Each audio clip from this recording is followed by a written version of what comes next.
ഗുസ്തിയുടെ രാജാവായി മക്കയിൽ അറിയപ്പെട്ട പേരായിരുന്നു റുക്കാന. ഒരു ദിവസം തെരുവിലൂടെ നടന്നു വരികയായിരുന്നു മുത്തുനബി സല്ലല്ലാഹു അലൈഹി വസല്ലമ തങ്ങൾ. റുക്കാനയെ കണ്ടപ്പോൾ സ്നേഹത്തോടും ഗൗരവത്തോടും കൂടി പറഞ്ഞു, യാ റുക്കാന, നീ അള്ളാഹുവിനെ പേടിക്കണം.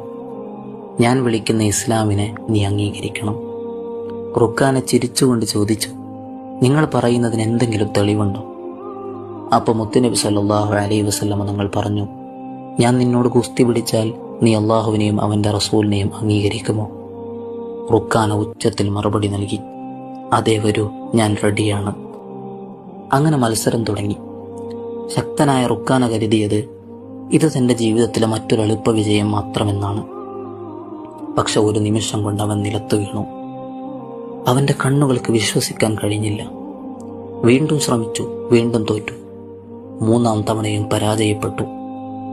റുക്കാനയുടെ ആദരങ്ങളിൽ വിറയലോടെ വാക്കുകൾ പൊഴിഞ്ഞു, നിങ്ങൾ സത്യമായും അള്ളാഹുവിൻ്റെ റസൂലാണ്.